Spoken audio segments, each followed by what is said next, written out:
ഈ ലോകത്തുള്ള എല്ലാ മനുഷ്യരും ഒരു കാര്യത്തിനു വേണ്ടിയാണ് അധ്വാനിക്കുന്നത്, തന്റെ വിശപ്പടക്കാൻ വേണ്ടി.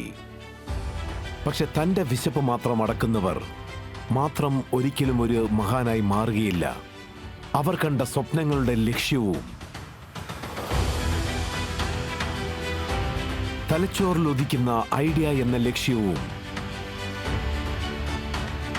ലോകത്തെ ഉന്നതിയിലെത്തിക്കുന്നവർ മാത്രമേ മഹാന്മാരാകുന്നുള്ളൂ.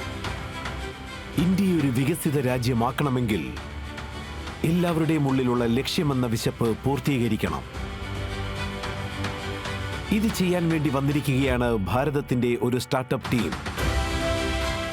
ഇവിടെ സംരംഭകരും മെന്റേഴ്സും ഒരുമിക്കാൻ പോവുകയാണ്.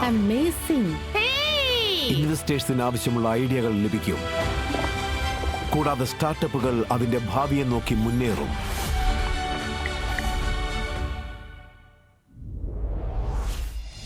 നമസ്കാരം ഇന്ത്യ. ഐഡിയാസ്, ഇന്നോവേഷൻസ് ആൻഡ് ഓൺടർപ്രണർഷിപ്പിന്റെ ഈ ഉത്സവത്തിലേക്ക് നിങ്ങൾക്കേവർക്കും സ്വാഗതം. അതിന്റെ പേരാണ് ഐഡിയ ബാസ്. ഐഡിയ നിങ്ങളുടേത്, പണം ഞങ്ങളുടേത്. Startup banking partner IDFC first bank. So നമ്മുടെ ഐഡിയ ബാസിലെ ഇൻവെസ്റ്റിംഗ് ടൈറ്റൻസിനെ നമുക്ക് ക്ഷണിക്കാം. ഇന്നോവേറ്റീവ് ഡിസൈൻസ്, ലക്ഷറി ആൻഡ് അഡ്വഞ്ചറിന്റെ മാസ്റ്റർ, ഡെല ലീഡേഴ്സ് ക്ലബിന്റെ founding leader Jimmy Mistry, award winning journalist and entrepreneur she the പീപ്പിളിന്റെയും ഗായത്രിയുടെയും ഫൗണ്ടർ ശൈലി ചോപ്ര, ഇൻഡോർ മുതൽ അമേരിക്ക വരെ നീളുന്ന ബിസിനസ് സാമ്രാജ്യത്തിന്റെ ഉടമ, serial investor, VC from Washington DC Sandesh Sharda, Liberty ഷൂസിന്റെ എക്സിക്യൂട്ടീവ് ഡയറക്ടർ അനുപം ബൻസൽ,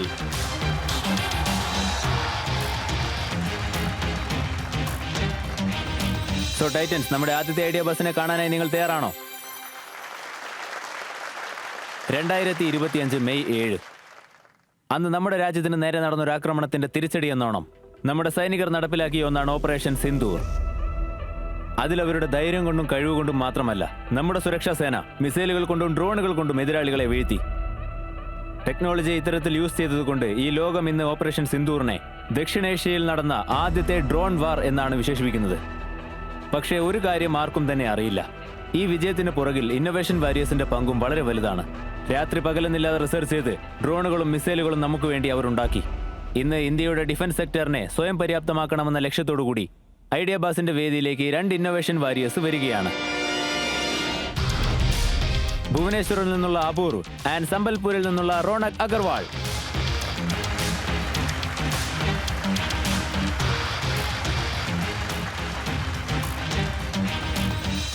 അപൂർവൻ, റോണക്, ഞങ്ങളുടെ വേദിയിലേക്ക് ഹാർദമായ സ്വാഗതം. Thank you. നിങ്ങളുടെ പിച്ചിനെ നിങ്ങൾ തയ്യാറാണോ? തീർച്ചയായും. Okay, good luck. Thank you. Hello titans, എൻ്റെ പേര് റോണക് അഗർവാൾ. നമസ്കാരം ടൈറ്റൻസ്, എൻ്റെ പേര് Apoorva Masu. We are the founders of Space Fields. Titans, ഒരുപക്ഷെ നിങ്ങളുടെ കാർ ബാറ്ററി റിപ്പയർ ആയാൽ നിങ്ങൾ ആ ബാറ്ററി റീപ്ലേസ് ചെയ്യോ അല്ലെങ്കിൽ പുതിയ കാർ വാങ്ങിക്കോ? ബാറ്ററി റീപ്ലേസ് ചെയ്യും. ബാറ്ററി റീപ്ലേസ് ചെയ്യും. എക്സാക്ട്ലി. നമ്മുടെ ഡിഫൻസ് ഫോഴ്സസും അവരുടെ റോക്കറ്റ്സിലും മിസൈൽസിലും ഇതുപോലെ ചില പ്രശ്നങ്ങളാണ് ഫേസ് ചെയ്തുകൊണ്ടിരിക്കുന്നത്. ഏതൊരു റോക്കറ്റും മിസൈലും എത്ര ദൂരം പോകും, എത്ര വേഗത്തിൽ പോകും, എത്ര വെയിറ്റ് ക്യാരി ചെയ്തു പോകും എന്നത് അതെല്ലാം തന്നെ അതിന്റെ പ്രൊപ്പൽഷനിൽ ഡിപ്പെൻഡഡ് ആണ്. പ്രൊപ്പൽഷൻ, അതായത് റോക്കറ്റ് ഫ്യൂവൽ, അതിനെ നമ്മൾ പ്രൊപ്പലൈൻ എന്നും പറയും. ഈ പ്രൊപ്പലൈൻ സോളിഡ് ഫോമിലാണുള്ളത്. ദീപാവലിക്ക് നമ്മൾ ഉപയോഗിക്കുന്ന പടക്കം പോലെ തന്നെ. ഈ പടക്കം നമ്മൾ 2-3 വർഷം ഉപയോഗിക്കാതിരുന്നാൽ അത് ഉപയോഗശൂന്യമാവും. അതുപോലെ തന്നെ ഒരു 10-15 വർഷം ഒരു റോക്കറ്റ് ഉപയോഗിക്കാതിരുന്നാൽ അതിന്റെ പ്രൊപ്പലൈൻ്റെ ലൈഫും എക്സ്പയർ ആയി പോവും. അതായത് മുഴുവൻ മിസൈലും നശിച്ചു പോവും. അങ്ങനെ പല വർഷങ്ങൾക്ക് മുമ്പ് വാങ്ങിയ ഫോറിൻ ഇമ്പോർട്ടഡ് ഡിഫൻസ് ഇൻവെന്ററിയുടെ പ്രൊപ്പലന്റ് എക്സ്പയർ ആകുമ്പോൾ നമ്മുടെ രാജ്യത്തിന്റെ ഒരുപാട് കോടികൾ നഷ്ടമാവാൻ സാധ്യതയുണ്ട്. ടാക്സ് പേയേഴ്സിന്റെ ഈ പണം സംരക്ഷിക്കുവാൻ വേണ്ടി നമ്മുടെ ഡിഫൻസസ് ഫോഴ്സിന്റെ റിലയബിൾ പാർട്ട്ണർ ആവാൻ വേണ്ടി ഞങ്ങൾ തുടങ്ങിയതാണ് സ്പേസ് ഫീൽഡ്സ്. സ്പേസ് ഫീൽഡ്സിൽ ഞങ്ങളൊരു പ്രൊപ്പർ ലൈനിൽ വർക്ക് ചെയ്യുകയാണ്. അത് റോക്കറ്റിലുള്ള പ്രൊപ്പർ ലൈനുകളെ റീപ്ലേസ് ചെയ്ത് നമ്മുടെ നാടിനെ കൂടുതൽ ഊർജ്ജസ്വലമായ ഇന്ത്യയായി മാറ്റാൻ സഹായിക്കും. ഞങ്ങളുടെ പ്രൊപ്രൈറ്ററി പ്രൊപ്പലന്റിലൂടെ റോക്കറ്റ്സ് ആൻഡ് മിസൈൽസിന്റെ റേഞ്ച്, സ്പീഡ്, പെർഫോമൻസ് എല്ലാം നന്നായിരിക്കും. വളരെയധികം ബെറ്റർ ആയിരിക്കും. പഴയ സ്റ്റോക്കൊക്കെ റെഡി ടു യൂസ് ആയിരിക്കും. മാത്രമല്ല, ഇതിലൂടെ നമ്മുടെ രാജ്യത്തിനും ജനങ്ങൾക്കും ഒരുപാട് ഗുണമുണ്ടാവും. ഞങ്ങൾ ഞങ്ങളുടെ ഇൻഡൈജനസ് ഇന്നോവേഷനിലൂടെ ഭാരതത്തെ ഡിഫൻസ് സെക്ടറിൽ വളരെയധികം ശക്തമാക്കാൻ പോവുകയാണ്. അതിനുവേണ്ടി ഇന്ന് ഞങ്ങളുടെ ആസ്ക് വെറും 2 കോടി രൂപ for 1.1% equity in the company. So Titans, നിങ്ങളും ഞങ്ങളോടൊപ്പം ഭാരതത്തെ ഡിഫൻസ് സെക്ടറിൽ വളരെയധികം ശക്തിയുള്ളതാക്കി മാറ്റാൻ ആഗ്രഹിക്കുന്നുണ്ടോ?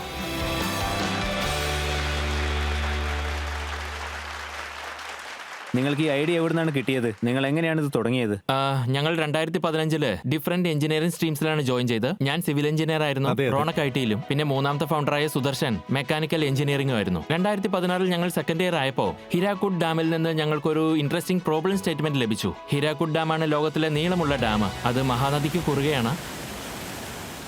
അവർ ഞങ്ങൾക്കൊരു പ്രോബ്ലം സ്റ്റേറ്റ്മെന്റ് തന്നു. ഡാമിന്റെ കാച്ച്മെന്റ് ഏരിയയും റിസർവോയറും സർവേ ചെയ്യണമെന്ന് പറഞ്ഞു. അതിലുള്ള സെഡിമെന്റേഷനും സിൽറ്റേഷനും മെഷർ ചെയ്യാനും പറഞ്ഞിരുന്നു. ആ സമയത്ത് ഞങ്ങൾ കുറച്ച് ലൈക്ക് മൈൻഡഡ് സ്റ്റുഡൻസ് ചേർന്ന് ഞങ്ങൾ ബ്രെയിൻ സ്റ്റോമിംഗ് ആരംഭിച്ചു.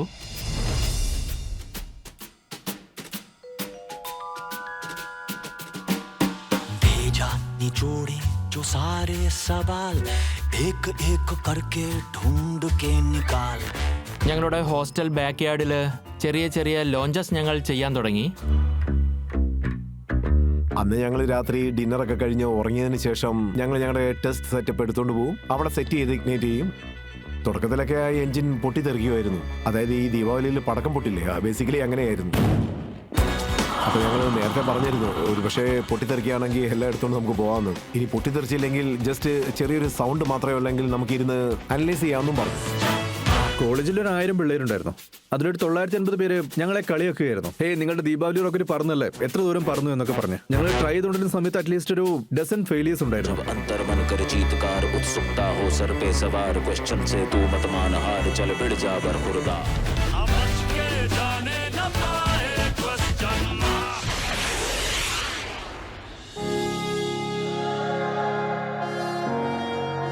ഇതുപോലെ ഇന്ത്യയിൽ അറ്റംപ്റ്റ് ചെയ്തിട്ടേ ഇല്ല. സോ ഇത് വളരെ യുണീക്കായ first of its kind of initiative ആയിരുന്നു.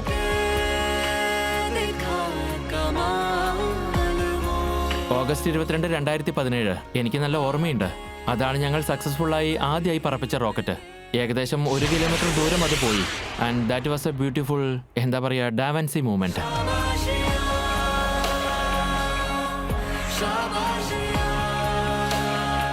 അതെനിക്ക് വളരെ അഭിമാനം തരുന്ന ഒന്നായിരുന്നു. പേരൻസിനും അങ്ങനെ തന്നെയായിരുന്നു. അതിനെക്കുറിച്ച് അവർ എന്നോട് പറയാറുണ്ടായിരുന്നു. ഞാനൊരു ഗ്രാമത്തിൽ നിന്നാണ് വരുന്നത്, പക്ഷെ ആകാശം തൊടണമെന്ന് എനിക്ക് ആഗ്രഹമുണ്ടായിരുന്നു. സോ അതാണ് ഇവിടെ പ്രധാനം. അതായത് ഒരു ചെറിയ ഗ്രാമത്തിൽ നിന്ന് വന്ന് എനിക്ക് തന്നെ ഇത് ചെയ്യാൻ പറ്റുന്നുണ്ടെങ്കിൽ ആർക്ക് വേണമെങ്കിലും എവിടെ നിന്ന് വന്നും ഇത് ചെയ്യാം.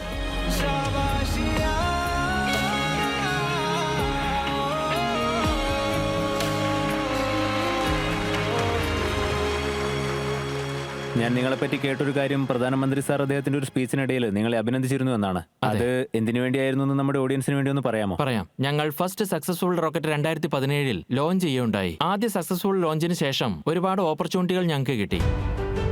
പിന്നെ എങ്ങനെയോ ഈ കാര്യം പ്രൈം മിനിസ്റ്ററിന്റെ ചെവിയിലെത്തി. 2019 പ്രധാനമന്ത്രി മൻ കി ബാത് പരിപാടിയിൽ ഞങ്ങൾ ഈ ചെയ്ത കാര്യത്തിൽ അപ്രീഷിയേറ്റ് ചെയ്യുകയുണ്ടായി. അദ്ദേഹം ഈ സ്റ്റുഡൻസിനെ വെറ്റ് ചെയ്യണമെന്നും സപ്പോർട്ട് ചെയ്യണമെന്നും ഇൻസ്ട്രക്ഷൻ കൊടുക്കുകയും ചെയ്തു. പിന്നെ അതിനുശേഷം ഇസ്രോ ഞങ്ങളുടെ ഇൻസ്റ്റിറ്റ്യൂട്ടില് India's first space innovation centre setup ചെയ്തു. കൂടാതെ ഞങ്ങളുടെ പ്രോജക്റ്റിന് 50 lakhs ഇൻ ഗ്രാന്റ്സും ഫണ്ട് ചെയ്തു. ഓ, വെരി നൈസ്. ഞാൻ നിങ്ങൾ രണ്ടുപേരെയും അഭിനന്ദിക്കുന്നു. നിങ്ങൾ ഇതുപോലെ സ്പേസ് ഫീൽഡിൽ വർക്ക് ചെയ്യുന്നത് ഇവിടെയുള്ള ഞങ്ങൾക്ക് മാത്രം അഭിമാനം ഉണ്ടാക്കുന്ന ഒരു കാര്യമല്ല, അത് ഈ രാജ്യത്തിന് മുഴുവൻ അഭിമാനിക്കാവുന്ന കാര്യമാണ്. Thank you sir. ഇത് കാണുന്നവരോടും എന്നോടും ഒരു കാര്യം പറയണം. ഈ സോളിഡ് സ്റ്റേറ്റ് ഫ്യൂവൽ പ്രൊപ്പൽഷൻ സിസ്റ്റത്തിന് വേണ്ടി നിങ്ങൾ ഡെവലപ്പ് ചെയ്യുന്നത്, അതിന്റെ മാർക്കറ്റ് എന്തുമാത്രം വലുതാണ്. മാത്രമല്ല, നമ്മൾ ഓൾറെഡി ഒരുപാട് മിസൈലുകൾ വാങ്ങിയിട്ടുണ്ട്. ആ മാനുഫാക്ചറേഴ്സ് നമുക്ക് ഫ്യൂവൽ റീപ്ലേസ് ചെയ്ത് തരുന്നുണ്ട്. എല്ലാ വർഷവും അങ്ങനെയാണ് സംഭവിക്കുന്നത്. ഇപ്പൊ നിങ്ങൾ ചെയ്യുന്നതും അവർ ചെയ്യുന്നതും തമ്മിൽ എന്ത് വ്യത്യാസമാണുള്ളത്? ലേറ്റ്ലി എന്താ സംഭവിച്ചിരിക്കുന്നതെന്ന് വെച്ചാൽ മാർക്കറ്റ് ഡൈനാമിക് ചേഞ്ച് ആയിക്കൊണ്ടിരിക്കുകയാണ്. OEMs ഒക്കെ അവരുടെ ജിയോഗ്രാഫിക്കൽ കോൺഫ്ലിക്ട്സിൽ ബിസി ആയിരിക്കുകയാണ്. പിന്നെ അവർക്ക് ഇൻക്രീസിംഗ് ബാക്ക്ലോഗ്സും ഉണ്ട്. Very good. അതായത് Russia, Ukraine, Israel, Iran etcetera. ഞങ്ങളുടെ ആക്സസിബിലിറ്റി ടു ദ OEMs ഇപ്പൊ ലിമിറ്റഡ് ആണ്. രണ്ടാമത്, ഇൻഡൈസിനൈസേഷന് വലിയ ഒരു വേവും ഉണ്ട്. കാരണം ഇതിലെ സോവറിംഗ് കേപ്പബിലിറ്റീസ് ഉദാഹരണത്തിന് നമ്മൾ ഓപ്പറേഷൻ സിന്ദൂറിൽ കണ്ടതാണ്. ഗവൺമെന്റിന് ഒരു സെർച്ച് കേപ്പബിലിറ്റി ആവശ്യമായിട്ട് വരുന്നു. മിലിറ്ററി ഇൻഡസ്ട്രിയൽ കോംപ്ലക്സ് ചെയ്യാൻ ആഗ്രഹിക്കുന്നു. സോ അതുകൊണ്ട് ഈ ക്രിട്ടിക്കൽ കേപ്പബിലിറ്റീസ് നമ്മുടെ ബോർഡേഴ്സിനുള്ളിൽ തന്നെ ശക്തി ആർജിക്കണമെന്ന് ഗവൺമെന്റ് ആഗ്രഹിക്കുന്നു. ഇതെല്ലാം ലാർജ് സ്കെയിൽ പ്രോജക്ട്സ് ആണ്. ഇതൊക്കെ ഗവൺമെന്റ് ആൻഡ് പ്രൈവറ്റ് പാർട്ണർഷിപ്പിൽ നടക്കുന്നതാണോ അതോ ഞങ്ങളുടെ പ്രൈമറി മാർക്കറ്റ് B2G ആണ്. പിന്നെ തീർച്ചയായും 100% ഞങ്ങൾക്ക് ഗവൺമെന്റിന്റെ സപ്പോർട്ടും ആവശ്യമാണ്. അത് കിട്ടുന്നുമുണ്ട്. ഞങ്ങൾ ministry of defence, department of science and technology, ministry of electronics, IT and MIT, startup India ഇതുപോലുള്ള പല പ്രോഗ്രാമുകളുടെ ഫണ്ടിങ് ഞങ്ങൾക്കുണ്ട്. പിന്നെ ഇതിലുള്ള റെഗുലേറ്ററി പ്രോസസ്സും ഗവൺമെന്റിന്റെ കൺട്രോളിലാണ്. സോ ഗവൺമെന്റിനോടൊപ്പം ചേർന്ന് പ്രവർത്തിക്കുമ്പോൾ ലൈസനിങ് ആൻഡ് റിലേഷൻഷിപ്പ് ഒക്കെ വളരെയധികം ഇമ്പോർട്ടന്റ് ആണ്. എന്നെ സംബന്ധിച്ചിടത്തോളം ഈ സെക്ടർ എനിക്ക് വളരെ ഡീപ്പ് ഇൻട്രസ്റ്റഡ് ആയ ഒരു സെക്ടറാണ്. എൻ്റെ അച്ഛൻ 1983 ഫ്രാൻസിൽ നിന്ന് ഇന്ത്യയിലേക്ക് സ്വയം ഫ്ലൈറ്റ് ഓടിച്ചു വന്നതാണ്.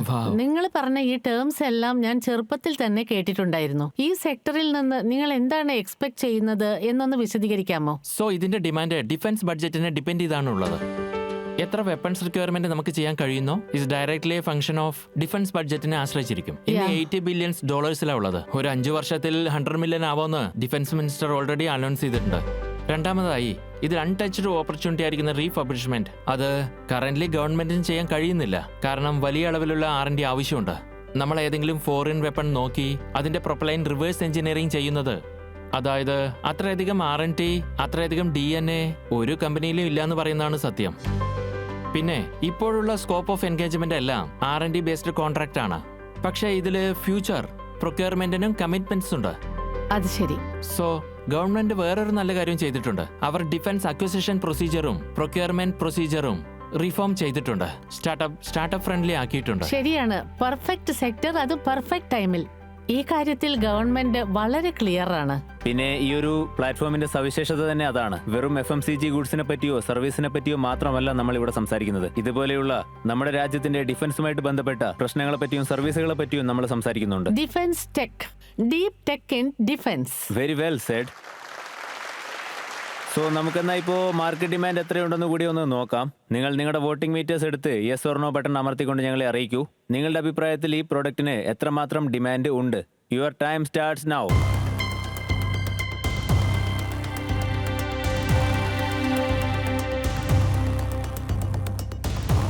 Let's see.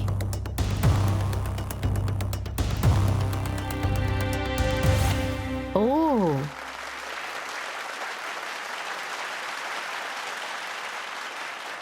നിങ്ങളുടെ ആസ്ക് ഒരു തവണ കൂടി ഒന്ന് പറയും. ടൈറ്റൻസ് ഞങ്ങളുടെ ask 2 crore rupees for 1.1% equity.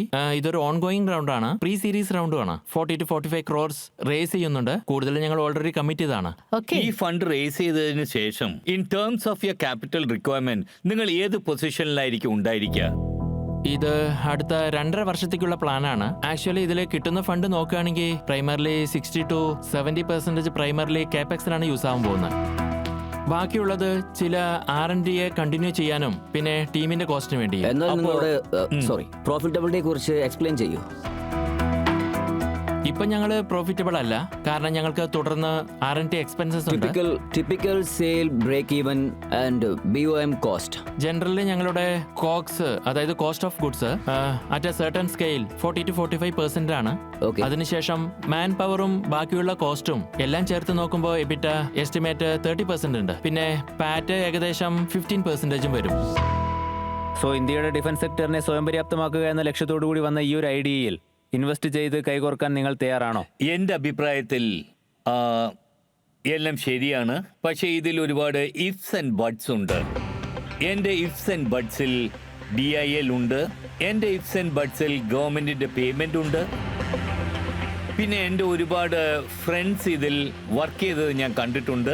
അവരുടെ പേയ്മെൻറ്റ്സ് ശരിക്കുള്ള സമയത്ത് കിട്ടാത്തത് കൊണ്ട് അവരിതിൽ ഫെയിലായിട്ടുണ്ട്. സോ ഈ കാരണങ്ങൾ കൊണ്ട് ഇന്ന് എനിക്ക് കൈ തരാൻ പറ്റില്ല. എനിക്ക് ഈ സ്പേസ് ഫീൽഡിനെ പറ്റി ശരിക്കും അറിയില്ല. ആൻഡ് ഗവൺമെന്റ് റിലേഷനെ കുറിച്ച് എനിക്ക് അത്ര നോളജ് ഇല്ല. സോ അതുകൊണ്ട് ഇന്ന് ഇവിടെ ഞാൻ ഇൻവെസ്റ്റ് ചെയ്യാൻ താല്പര്യപ്പെടുന്നില്ല. Thank you very much. Jimmy പറയൂ. ഞാൻ 50 ലക്ഷം രൂപ ഇൻവെസ്റ്റ് ചെയ്യാൻ തയ്യാറാണ്. ഇവർക്ക് 42 crore ഫണ്ടിങ് കൺഫേം ആണ്. 2 കോടി രൂപയുടെ ഷോർട്ട് ഫോൾ ഉണ്ട്. സോ നിങ്ങളുടെ അതേ വാല്യൂഷനിൽ ഞാൻ 50 lakhs ഇൻവെസ്റ്റ് ചെയ്യുന്നു.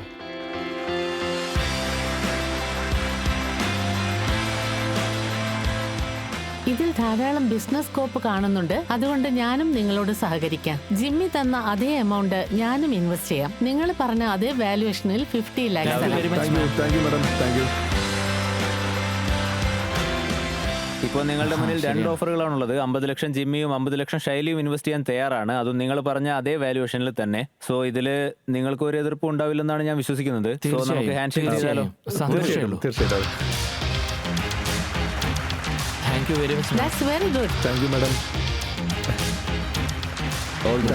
Thank you sir. Congrats. Good luck and thank you very congratulations. Much sir. Thank you so much. Good job. Thank you sir. Thank you every one. Thank you.